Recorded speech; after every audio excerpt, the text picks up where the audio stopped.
Olá, queridos irmãos e irmãs, graça e paz. Vamos orar?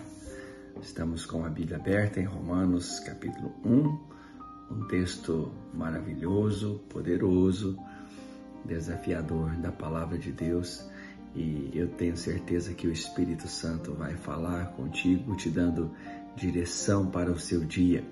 Se você ainda não é inscrito, inscreva-se em nosso canal e vamos juntos proclamar as boas novas da salvação. Amém?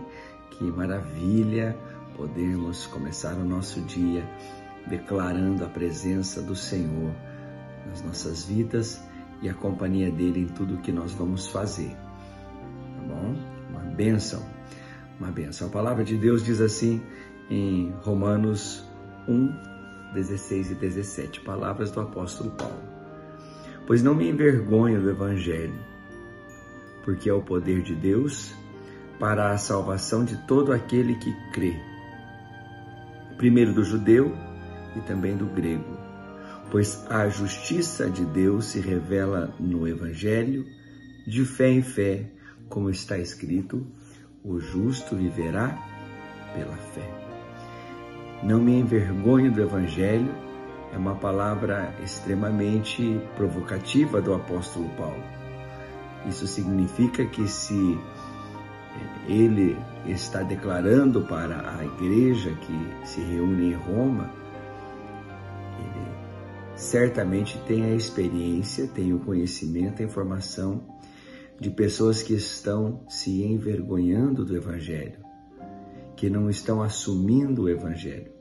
E a coisa mais importante para o entendimento deste texto das Escrituras é perguntarmos o que é o Evangelho, do que o apóstolo Paulo está falando.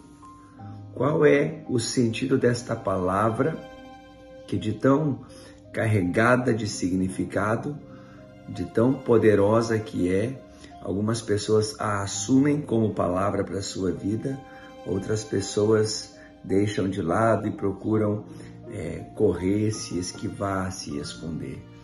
Evangelho literalmente significa boa notícia. Olha só, uma boa notícia. Como pode alguém ter vergonha de uma boa notícia? Porque na Bíblia Sagrada, a boa notícia, ela se chama Jesus.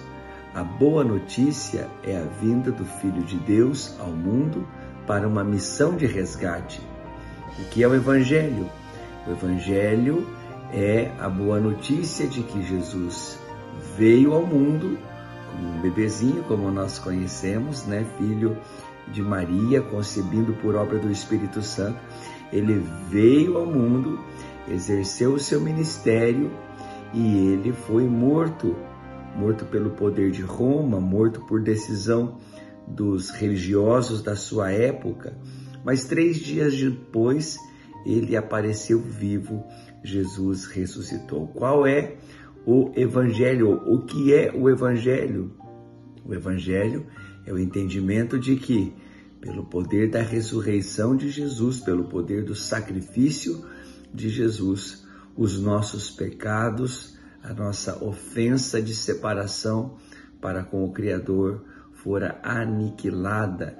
Então, ele criou um caminho, e esse caminho é amplo, é aberto, é único, é um caminho direto para o trono de Deus, direto para o lugar onde Deus está. E todo aquele que crê, a chave é crer, poderá trilhar esse caminho e viver a salvação, viver livre da culpa, livre da possibilidade da condenação, livre do conceito errado de que nós chegaremos lá um dia para ver o que deu, né? Se as obras boas pesam mais do que as obras más, esquece tudo isso. Nós estamos nos reconciliando com Deus agora, pelo poder da confissão, pelo poder da oração, nos reconciliamos com Deus. Se alguém está vivendo debaixo do poder da culpa, a culpa é terrível, não é mesmo? A culpa massacra a alma das pessoas. Você não precisa viver mais com esta culpa. Reconcilie-se com Deus, preste contas a Ele hoje, não deixe para acertar depois. Evangelho. O Evangelho é libertador. O Evangelho é libertador. Mas quem crê no Evangelho se compromete com o Evangelho. Por isso que nos dias do apóstolo Paulo, de maneira e cultura diferente acontece hoje, mas é a mesma coisa, né? As pessoas, elas precisam tomar a sua decisão, se elas andarão com Cristo, se elas se comprometerão com esta verdade, ou se elas ficarão com os seus próprios conceitos, com os líderes da sua geração, com os conceitos da cultura do seu próprio tempo. Em Roma existia um senhor. Quem era o senhor de Roma? Era o líder do império. Pois é. Então, dizer que a pessoa serve a Jesus e crê no Evangelho significava dizer: eu tenho o meu Senhor, e o meu Senhor é Jesus Cristo. Ele é o meu Senhor e é o meu Salvador.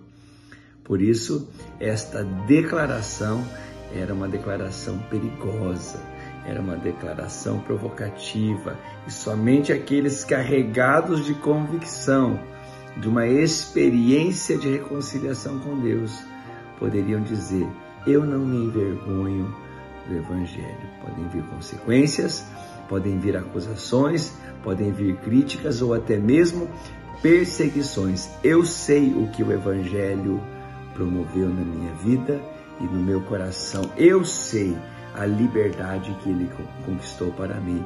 Portanto, eu não me envergonho do Evangelho. Sabe o que o apóstolo Paulo descobriu? E você precisa descobrir também, que o Evangelho de Deus é o poder de Deus para a salvação de todo mundo, judeu, grego, brasileiro, chinês, africano, todo mundo. O Evangelho é o poder de Deus para a salvação de todo aquele que crê. É no Evangelho que a justiça de Deus é satisfeita. É no Evangelho que a justiça de Deus é completa.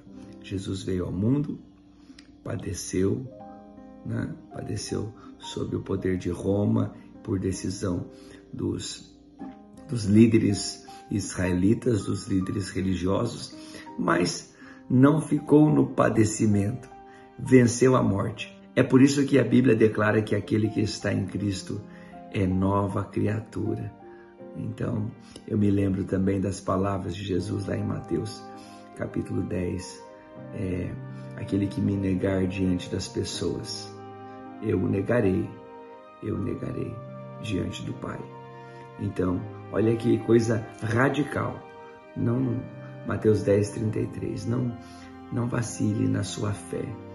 Nós não podemos ter uma fé, queridos, uma fé light, leve, rasa. A fé em Cristo Jesus é uma fé radical, é uma fé salvadora. Pegue esta palavra do apóstolo Paulo e tome-a para você também. Não se envergonhe do Evangelho. É o poder de Deus para a tua salvação e para a salvação dos seus.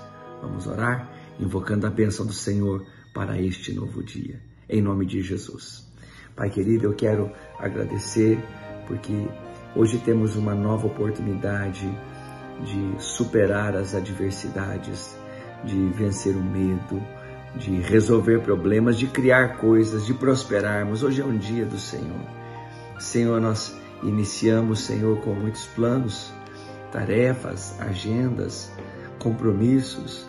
Mas, Senhor, acima de todas estas coisas normais e naturais, inerentes ao nosso dia, nós pedimos, querido Deus, guia-nos por Tua palavra. Vem, Espírito Santo.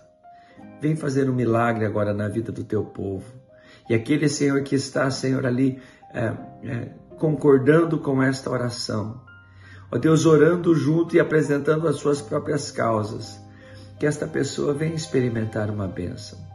Aquele, Senhor, que está, Pai, orando por um filho, por um neto, orando por um amigo que está em necessidade, Pai querido, dá atenção, tenha misericórdia, manifesta o poder do Evangelho na vida desta pessoa e levanta esta pessoa para testemunhar o que o Senhor faz na vida daqueles que creem, confiam em Ti inteiramente. Assim nós nos entregamos, Senhor, nas Tuas mãos, nós nos entregamos nos Teus braços, no Teu abraço, para um dia de vitória, unidos contigo, em nome do Senhor Jesus. Amém e amém. Graças a Deus, um dia abençoado para você e para sua família, em nome de Jesus. Forte abraço.